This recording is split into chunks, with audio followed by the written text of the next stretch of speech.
Thank you so very much. I'm really excited with the second year of this conference, and it's great to have you all with us. I'm Joe Murphy. I'm the director of the Center for Innovative Pedagogy here at Kenyon College.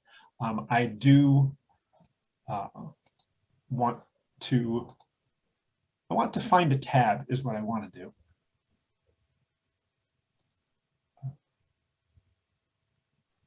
I apologize. I should have gotten this in place first. There it is. I do want to acknowledge that we're coming to you from Kenyon College in Gambier, Ohio. And we acknowledge that the lands on which we work, live, celebrate, and heal are the ancestral homelands of the Miami, Lenape, Wyandot, and Shawnee peoples, among others. The disputed Treaty of Greenville, 1795, and the forced removal of indigenous peoples from this region allowed for the founding of the college in the early 1800s. As a community, we are committed to confronting this dark past while also embracing the education and outreach the many indigenous communities that continue to thrive in Ohio. This morning's session, led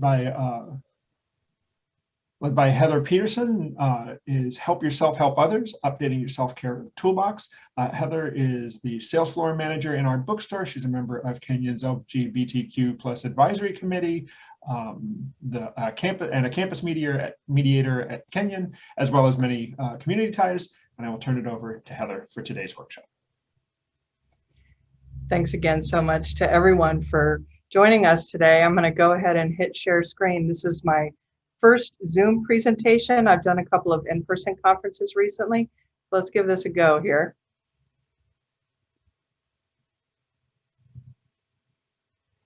Okay.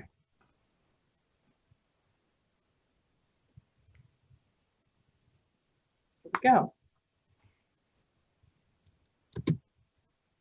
Greetings, friends and colleagues. My name is Heather Peterson and my pronouns are she, her. How is everyone doing today in this moment? To begin, I'd like for you to take one of your blank sheets of paper. If you've got some paper lying around, go ahead and just grab it, and a pen or whatever you'd like to use, and create a representation of your current state. It may be a drawing, it may be words or shapes or scribbles. You don't have to be an artist to do this. Just express your private truth for the next 60 seconds or so.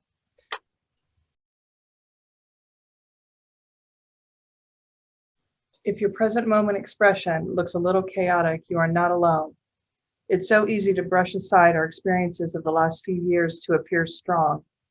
But the truth of the matter is, we are still working through a global pandemic paralleled with longstanding social disparity, racism, sexism, and homophobia, and all-around public violence.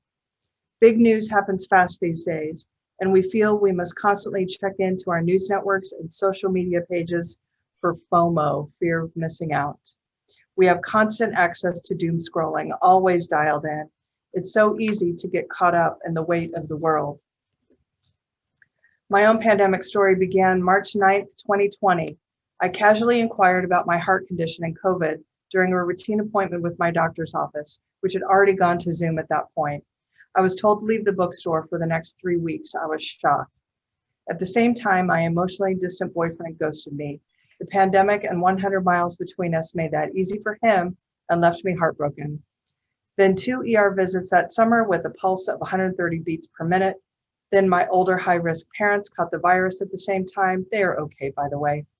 Thanksgiving, Christmas, and New Year's Eve spent alone at home with family via video call. And that was just 2020. I won't even get into 2021. 2021 literally almost broke me for good. Maybe some of this sounds familiar to you. What is your pandemic story? Take 60 seconds to privately sketch it out.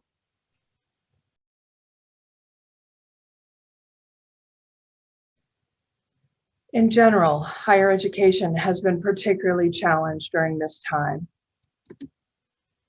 How do faculty, staff, and students stay safe while achieving their daily goals? How do we keep up the quality of work as best we can?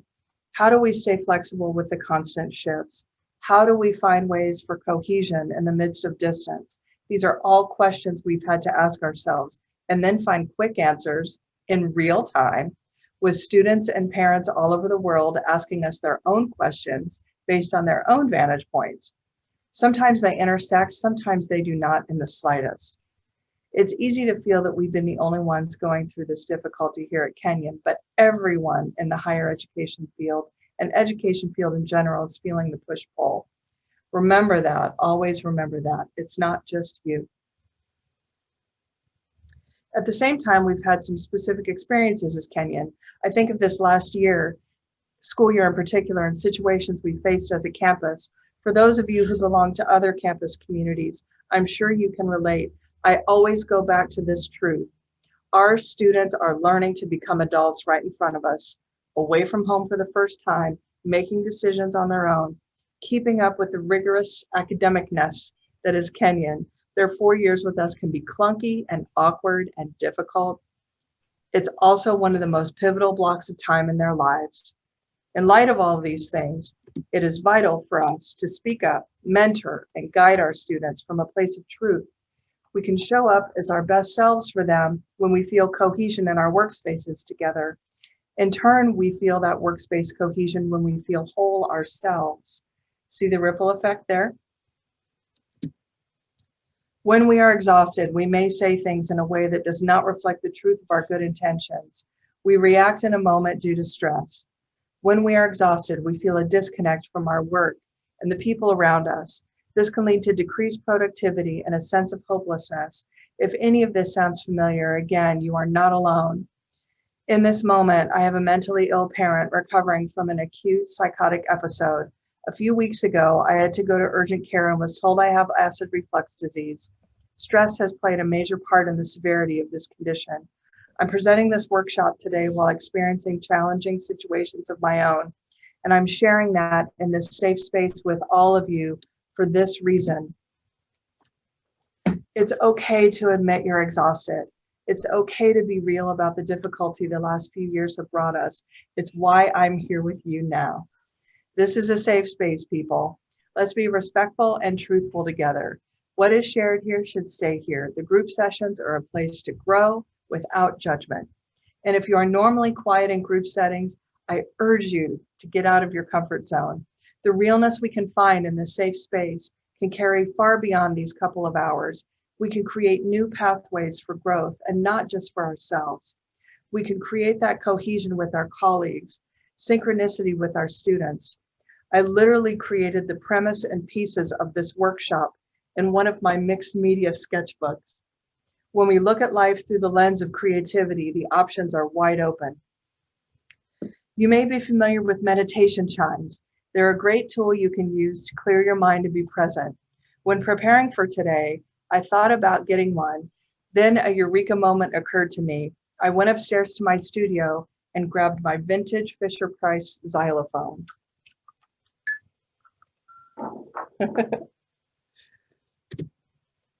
I'm sure this toy is familiar to many of you. As a classically trained pianist, I immediately recognized how this little xylophone means so much more to me than a traditional meditation chime. And it looks very pride, which I also love. I'm going to use this during our time today as a cue to declutter our minds and be present. Being present is paramount. Let's just take a few minutes to get centered.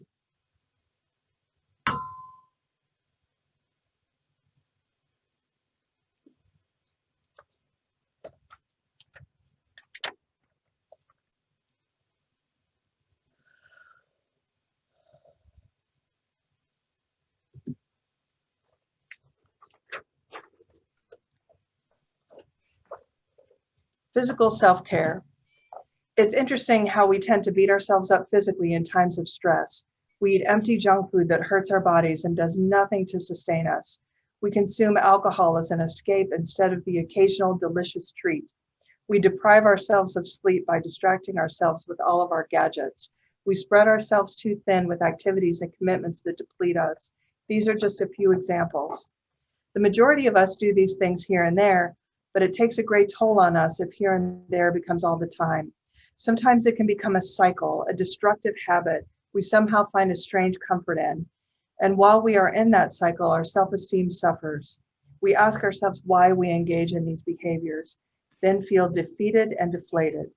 We reach for yet another cookie or cocktail, and the cycle continues. These destructive behaviors are attractive to us because they're pleasurable in that moment. And in that moment, we are distracted from our difficulty. It's human behavior 101. What if we found better, pleasurable practices that nurture us inside and out? What if we can make those routines so they become habits we crave? Let's dig into that. Meet Vita, my Doberman Greyhound.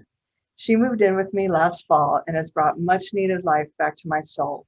She's a therapy dog in training, and yes, she runs like the wind. She has created a highly productive habit in my daily life, walking.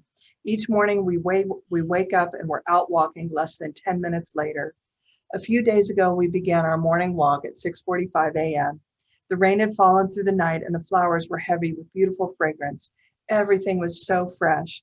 I really enjoy the walk because it gets me moving immediately in the morning. In the evening, I arrive home and grab the leash right away. The evening walk is about decompression and winding down.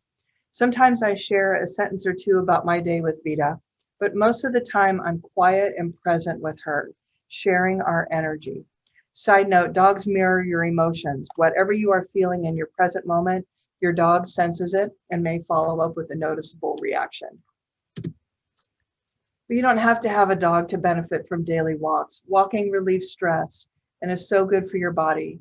A morning walk can be the kickstart to your day, and the evening walk can help you wind down. And don't rule out walking meetings during the day. Here at Kenyon, Middle Path is a great place for people to meet and get things done together. Wherever you are tuning in today, think of an outdoor location you love and use it. Or simply open your front door at home like I do and experience your historic neighborhood with cobblestone streets. And one last thing, I encourage you to be present on your walks and put away your devices. Being present means you are able to experience the walk with all of your senses: flowering trees, beautiful architecture, greeting a neighbor. The practice of admiring the beauty around you on your walk is like a mini meditation each time. I will repeat and repeat this today. Being present is paramount. Okay, many times I will find myself in the middle of a workday and feel terrible all of a sudden. And I'll ask myself, why do I feel so bad right now? And then I realize it's been 2 to 3 hours since I've had a big drink of water. According to the Mayo Clinic, water is your body's principal chemical component and makes up about 50 to 70% of your body weight. Your body depends on water to survive. Every cell, tissue, and organ in your body needs water to work properly. Water gets rid of waste through perspiration and other eliminations, keeps your temperature normal, lubricates and cushions joints, and protects sensitive tissues. Lack of water can lead to dehydration, a condition that occurs when you don't have enough water in your body to carry out normal functions. Even mild dehydration can drain your energy and make you tired. The importance of water is generally known to us, and yet we are so often deficient on our water consumption. One of the best times to drink water is first thing in the morning, right after you wake up. Think about it. We've been asleep, hopefully, 7 to 8 hours. Our bodies have been repairing themselves overnight and need replenishment. Just start your day with a glass of water. Sometimes you'll forget, but once this becomes a habit, you'll notice how much better you feel. By the way, the U.S. National Academies of Sciences, Engineering, and Medicine says that an adequate daily fluid intake is about 3.7 liters a day for men and about 2.7 liters a day for women. Over the years, we've all had difficult experiences, particularly the last few years, both collectively and personally. I've been reminding myself and my staff to breathe. When we are stressed, afraid, or overwhelmed, we go into fight, flight, freeze. It's a primal response, and with animals, this state allows them to remain completely still and more unnoticeable to predators. As humans, more often than not, we see stressful moments as the predator and stop breathing to avoid the threat. This affects our entire body. Our cells need a constant supply of oxygen to properly function. We all know how important breathing is. There are a lot of breathing exercises out there. The one that I like is really simple. Just breathe in deeply Then hold it for 3 seconds or so and slowly breathe out again. I always feel I'm breathing in warmish pink light and breathing out murky darkness. In with the good, out with the bad. Let's do a few rounds together. Breathe in. Hold. Breathe out. Breathe in. Hold. Breathe out. One more. Breathe in. Hold. Breathe out. Note how you feel after this exercise. Do you feel renewed to a certain degree, a little more balanced? It's because your body actually got some good oxygen there. Okay, so let's recap our toolbox. For physical self-care, we talked about the importance of walking, beginning each day with water, and breathing. I will also quickly add that if you are skimping on sleep, your body is unable to properly repair itself. You're doing a disservice by cutting sleep short. It's really important to know how much sleep you need and stick to it. Most people need 7 to 8 hours per night. Do this for yourself. So at the end of each of these 4 modules, we've got some group questions. I sent those ahead of time, but we'll go ahead and jump to the slide. What is your favorite outdoor physical activity and how does it make you feel? What are the barriers to regular activity, time or energy level? And if you could carve out 30 minutes a day for activity, what would that look like? So we're going to take just a few minutes. We're going to quickly go through these to move on to the next piece. But let's take 5-ish minutes or so, Joe, to break out together. And let's just talk about these few things. Feel free to pull up my email on your phone too, or if you have a printout handy, you can have that with you as well. Let's talk together. I'll also broadcast those out to the chat. I'm going to send you out to breakout rooms, and just so everybody knows, breakout rooms are not recorded. So this part is between you and the other person you're with.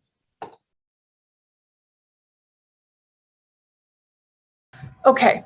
So we're going to do a kind of a group discussion to round out at the end, but we're going to go ahead and just work through the rest of these pieces, and then we'll have some time to converge at the end and just have a big group chat discussion, which I'm really looking forward to. It's going to be awesome. So next piece is mental self-care. Good mental health has always been important, but the pandemic put that importance under the microscope. Now more than ever, we're talking about mental health and hearing about it in the media. And of course, this is a good thing.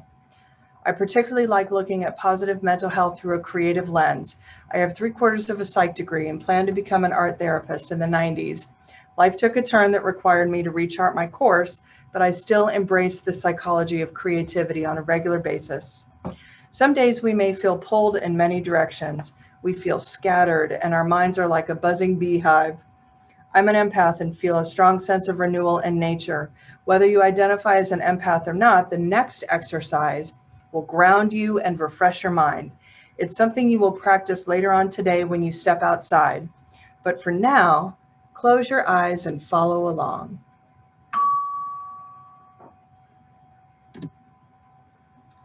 Go outside to a place you love with shoes that slip off easily or sandals, no socks.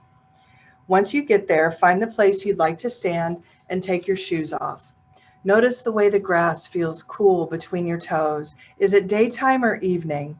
As you're standing there, visualize roots pushing through the earth from the bottoms of your feet. Visualize those roots moving through the dirt among earthworms and other animals who may be seeking the soil. Maybe those roots are making their way through sparkling minerals and around rocks, going deeper and deeper toward the earth's core. You are grounded, you are rooted to the earth, you are feeling gravity's pull. This is a visualization you can use anytime, anywhere to get grounded. I've never tried it while standing in sand, but I will sometime. It's so free, this kind of feeling. It's like life. It's so appealing. When you've got so much to say, it's called gratitude. And that's right. Michael Diamond, Adam Horovitz, and Adam Yao were the highly influential Beastie Boys, and the name of the song is called Gratitude. For the last 30 years, when I hear the word gratitude, I find that song in my head and I welcome it. Think of a song that you love that exudes gratitude. Put it on your current playlist. And when you're feeling stressed, stop and name 5 things you're grateful for. It's been said that your mind cannot process anxiety and gratitude at the same time. Gratitude can be an anxiety extinguisher.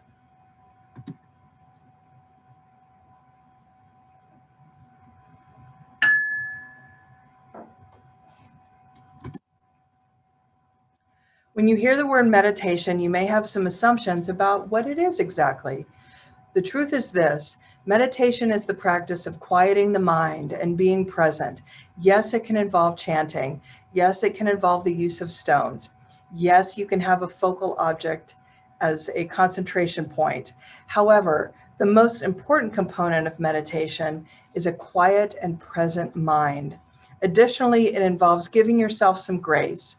When we sit with ourselves during meditation, our mind will wander. It is inevitable.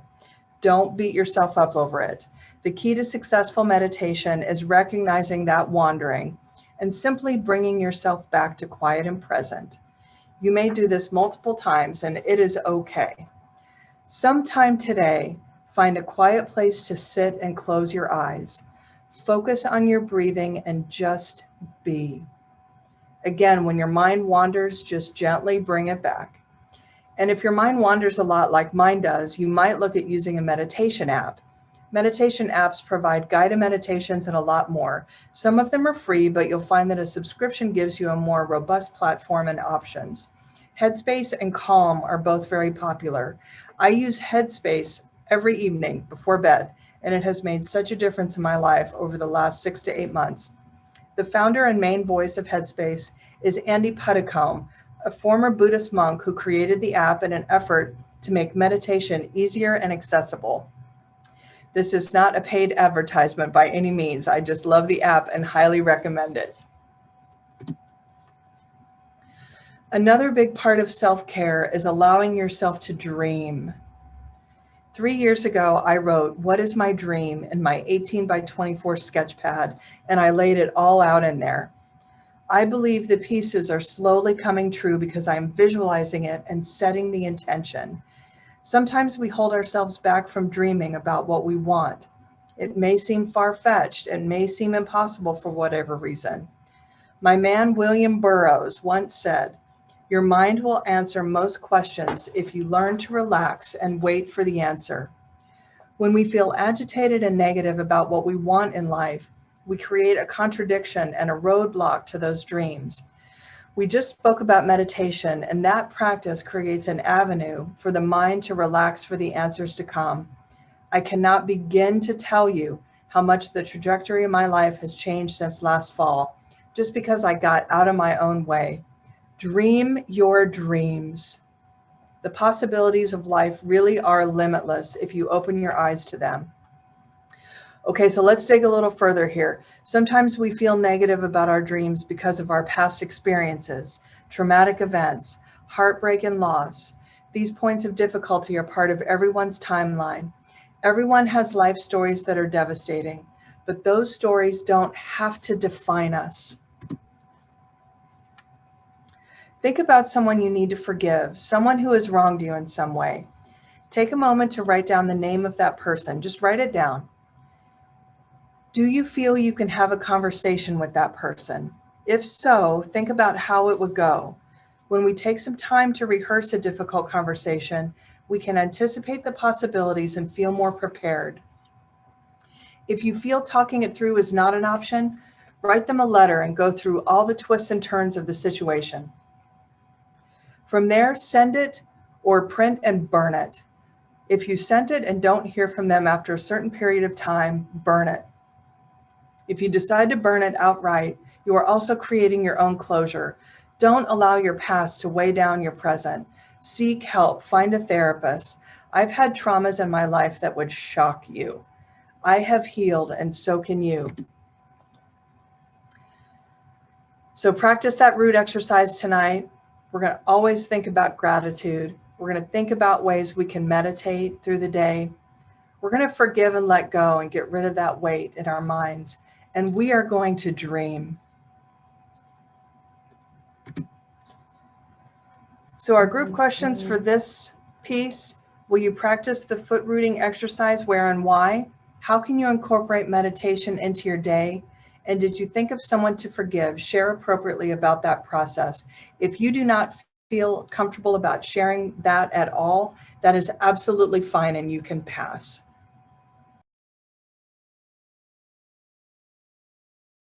Okay, the next piece I'm really excited about is spiritual self-care. And I'm going to go ahead and just get up here to the screen here. Merriam-Webster's dictionary defines the word spiritual as, number one, of relating to, consisting of, or affecting the spirit, and two, of or relating to sacred matters. I like that sacred matters part a lot. It opens up the idea of spirituality. It isn't just about religious beliefs. It's about the soul and the energy and the truth of our core being. It's about feeling whole. There are so many things I want to share with you about this subject, about sacred matters. But today, here are a few immediate ways to feel your spiritual self-care center. Let's see here. I'm a Reiki practitioner. Reiki is basically the channeling of energy through the practitioner to the receiver with the intent to heal. I call it combing out the chakras, energy points on the body that have specific functions. Now you may be saying to yourself, oh, Heather, isn't that just a bunch of woo-woo stuff? I used to think the same thing. As a preacher's daughter, I was dismissive of Reiki, but then I remembered the laying of hands and prayer that we did in church on people who were sick. It's the same premise. Major hospitals around the world, including Cleveland Clinic, offer Reiki to patients as a complement to their other treatments.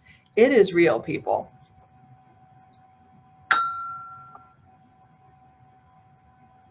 Even if you aren't a Reiki practitioner, you can summon positive energy within yourself. Take a moment with me now to find your center. Just take both hands and place them over your heart. And just breathe in deeply and hold like we did previously. And breathe out. Just imagine your heart bathed in a pale pink light. Just breathe in that pink light and breathe out what does not serve you. Feel your chest rise and fall under your hands.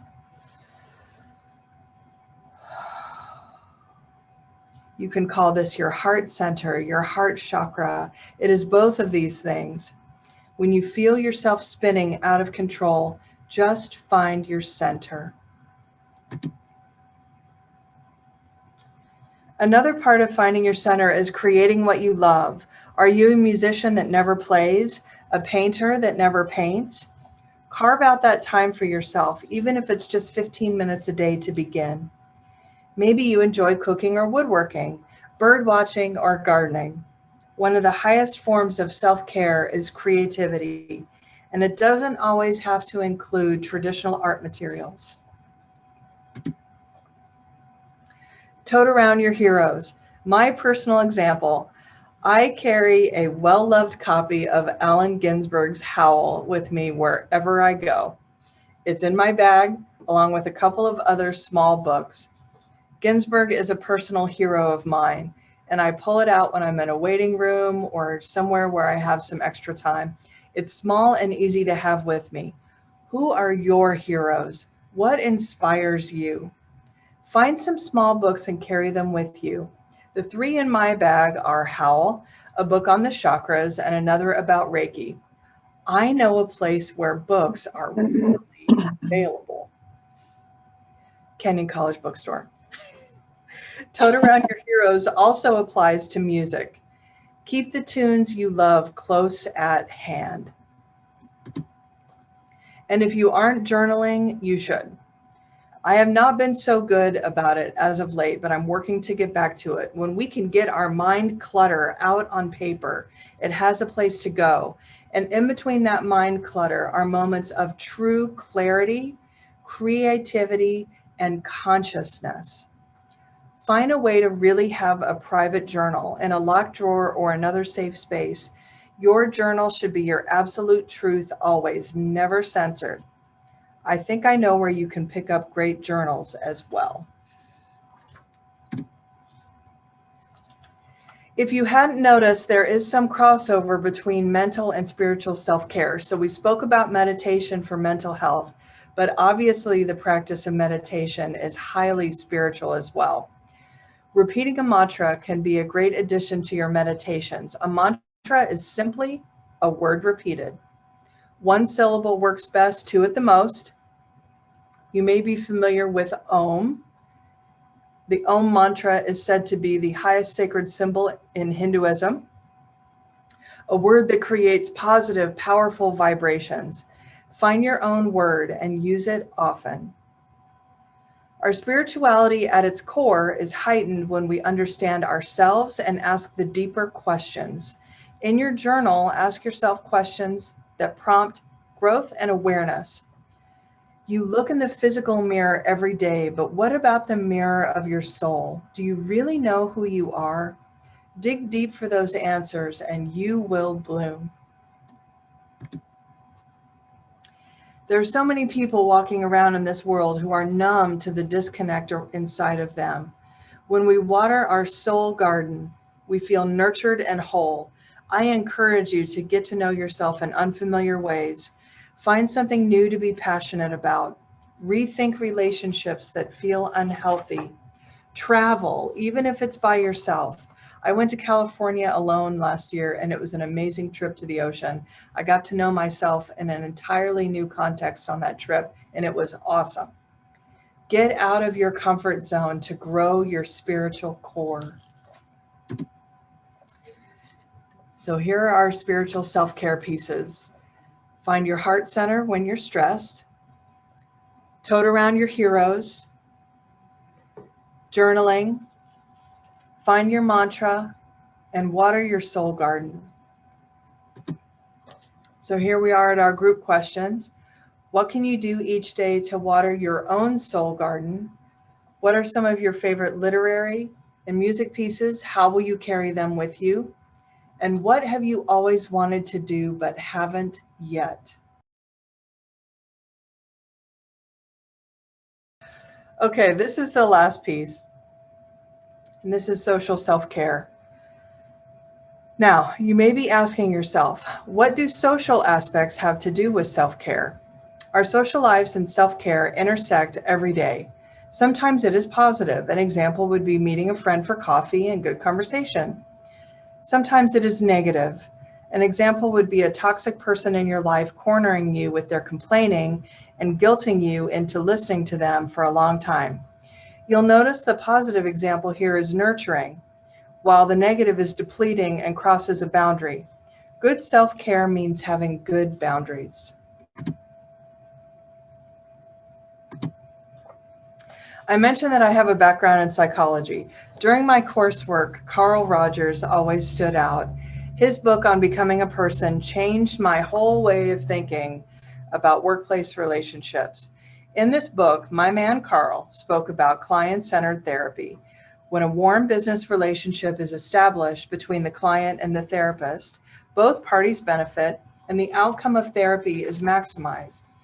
The same is true in our workplaces. When we create warm business relationships in our workplaces, the magic really begins to happen. When these relationships are present, we are better able to communicate our needs and wants in our workplaces.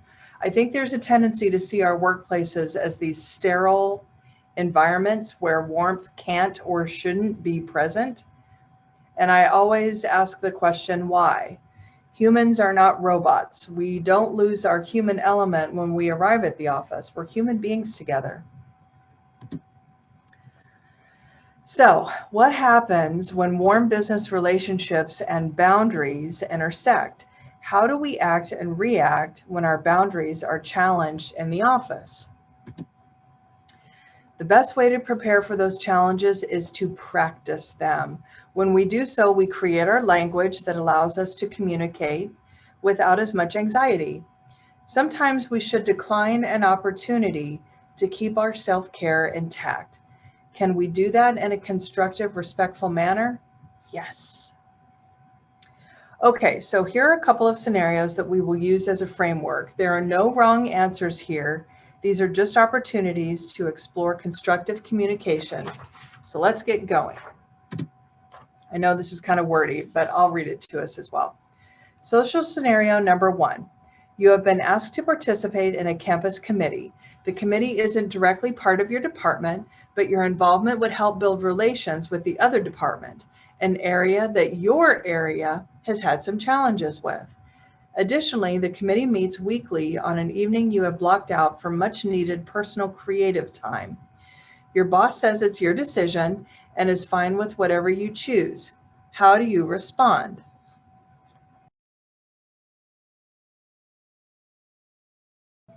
Okay, so let's go ahead and pop to scenario 2. This one has a little bit of a different twist. This is more of a personal situation as opposed to a work situation. I feel like it's important to look at both. So social scenario number 2, your parents-in-law are increasingly opinionated about your children, their activities, and their future. They recently signed one of your children up for a weekly evening music class that conflicts with another previously planned activity. Family dinners and get-togethers are becoming more tense as you anticipate what they will do next. You love them dearly and wonder why this is happening all of a sudden. How do you respond?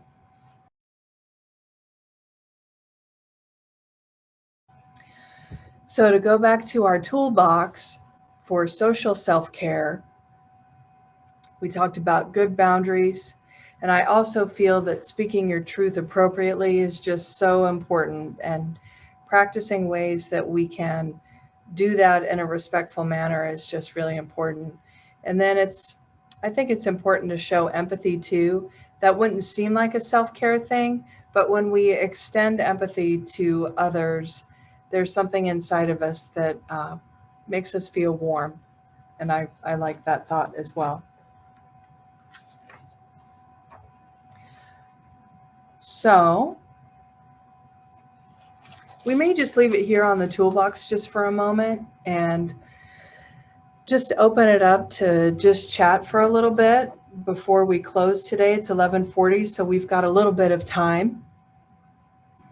I would love to hear if people had good thoughts about those professional boundaries, because I'm just going to go ahead and admit that for some of those, my reaction is kind of ghosting, which I know is not terrifically positive. I get a lot of sales calls. So actually I've gotten pretty good at saying to a salesperson, oh, I'm not interested. Thank you. No, I'm not available for a meeting. No, thank you. Try to remember that no is a complete sentence. But sometimes I do struggle with the cases of I would like to build the relationship, but not in this way. And like I struggle with some organizations that I think have a history of not using my time well and not repaying my investment. And I don't really have a good, the problem is there are also groups I'm not invested in. So I'm not prepared to go to the next step of saying it would be useful if we did this and I will do it. So I don't really have a good sense of how to say that to people. So if any of these, I'd either like to not feel alone or to get some tips on how to deal with any of those. So Joe, Mo, and I were chatting in our breakout about scenario 1, that professional scenario. And we talked about the idea of, okay, maybe I'm not going to be part of the committee because that kind of bumps up against my boundary, but maybe I can reach out to that department in another way. Maybe I can shoot an email over and just say, hey, do you want to have lunch sometime? Or, I think there are ways that the complicated piece with that with me is it's an area that my area had some challenges with previously, which automatically sparks my mediation. I want to help fix it. But maybe that committee isn't the right thing for me to participate in that moment, but I can reach out in other ways. Is that helpful? I think it is. Yeah. That finding the here's what an opportunity would look like, and it might just be, I'd just like to talk to you. Right. Well, I think one of the big challenges is, a lot of these things that we do to care for ourselves, to get the work environments that we need, sometimes they come out of bad experiences. Yes. And sometimes people work against them, and that's extremely difficult to handle. I have a terrific team right now, but there are some things that my team members have brought to the way we work that's different than the way that I prefer to work, and it makes me wonder about, and I've had some conversations about, some of their past work experiences, like, oh, so this is why you need that. And fortunately, that, and ideally you want to get into a state where you can start having those real conversations about, I need this because here's how I work best for you. And ideally you form a relationship where you can do some of that. So I hope that's in your future. Yeah. Anyone else before I walk through this last slide that I actually really love? Okay. I believe in you. I believe that you can make a difference in the lives of everyone around you. You can get there by taking care of yourself first. It's okay to embrace self-care. It doesn't make you selfish. It makes you whole. It's the best gift you can give yourself. Start today, dig into this, and have a lovely life.